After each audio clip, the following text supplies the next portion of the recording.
Hey guys, I'm Neer here. In this video, I'm going to teach you guys how to solve this cube. So you don't actually need to know notation for this, but I'm going to teach you the notation anyway. So because when you're scrambling, you're going to need to know notation so that you're just not hand scrambling and doing the same scramble over and over again. So in 3x3, you hold it with the green face facing you and white on top, but that disables a lot of moves. So what we do is we hold it with the white side on top, the green side on the left, and the red side on the right. So, and then this would be R, and that would be R prime. This would be L prime, and this would be L. This would be, and you always want to hold it with this corner facing you in this orientation. And when you're scrambling, if this is facing you, this will never move from its position. So U would be this. I'm going to do that U again. That was a bad U. So U would be this. U and U prime would be that. And B is rotating the only corner you can't see, which is this one. So B prime is that, and B is that. So that's all you need to know. That's all the letters there are in skewb notation. So now let's get on to actually scrambling. I'm just going to scramble this randomly. I'm going to do rotations.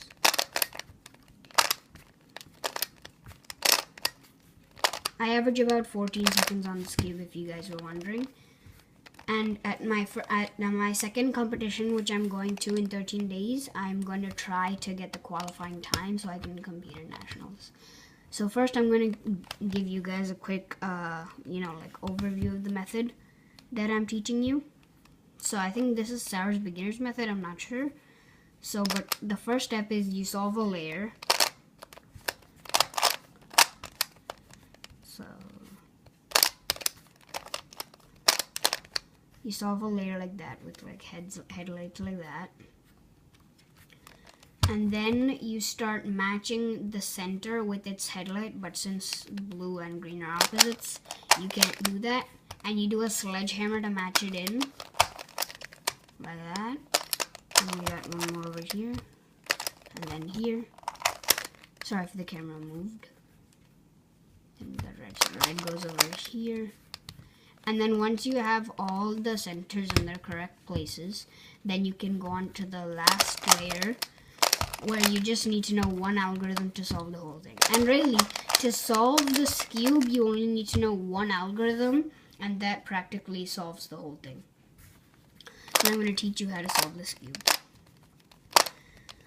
Let's do another scramble. So the first step is the faces I told you. So when you're inspecting, you want to find a good face. So I see this, and they're in the correct places. So the first step is you find a corner like this, and if it's like this, like where you can just put it in one move, just put it in like that. But if it's not, I'll give you a quick example. Where'd it go? Oh yeah, okay. So, but what if when you move it up, it doesn't pair up? Well then, if it's on the right, because if it was on the left, you can just bring it up. But if it was on the right or the bottom, but right first, if you had it on the right, you would, so you can't do that. So you would bring it up like this. I can't do this from this angle. You would bring it up like that. So so you can get the right side to here. And this piece is also preserved. So now, instead of doing this, when you rotate it, then you can put it in, and then that's good too. And right here, even though it's on the left, we can't put it in because it'll be twisted. So what we do is, again, here, except we twist it this way so that we can move it up and put it in. But if it was on the bottom, one second, let me set the case up. Is that it? Yep, this is it. Okay, so let's say when you put it in, it comes up on the left. This means it's on the bottom. So what you do is you turn it once and then you turn it twice. So it's now here. So if you do that, it's not gonna match up. So now we just have the case we had before. You just move it out of the way, bring it in, put it back. Now you can pause the video and rewind if that was too fast for you, but that's how you solve a layer. Now for getting centers into their proper headlights, you just need to learn a sledgehammer. So I'll just teach you the algorithm, and it's not like the notation I showed you before. This sledgehammer is R prime L R L prime. And you can learn a polar sledge if you want to get fast at that. So now the way you actually put the center in is as you rotate the cube, and then when your center is over the headlights, then you can do your sledgehammer. And as you can see, that puts it in.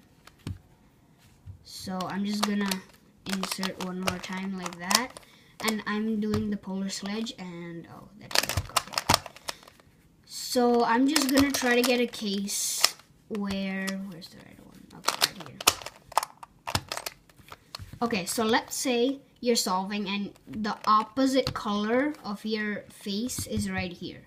So it's the same thing, except you just put the center in any random headlight, and then that one will come out, and then you can keep going. Then you have to switch to the green, and this goes to blue, and then once we have it here, so the first case you can get is where you've got two matching colors here, and then we have opposites here, and then headlights here. So that's how you recognize it, and you do one sledgehammer and then another sledgehammer. And you hold it just like that, just like I showed you. So, headlights here, opposites here, headlights here. Just do one sledgehammer and then another sledgehammer. And there are two cases you can get, and both of them you just need to know the algorithm sledgehammer. Oh, just hit a Q. Anyway, okay, so the other cases where these two corners are solved and these two are twisted. So you want to hold it so that one of the twisted corners is on the bottom right, and the part that has to come right here is on your right. So then you just do two sledgehammers, and then as you can see, you can just rotate and do that, and then your skewb is solved. Anyway guys, I hope you liked that video, and I will have a competition video coming out, which is pretty exciting. I haven't been to a competition in like a year now, so stay tuned for that. Subscribe to my channel, comment down below, like this video, share it, and I'll see you on the next one. Bye!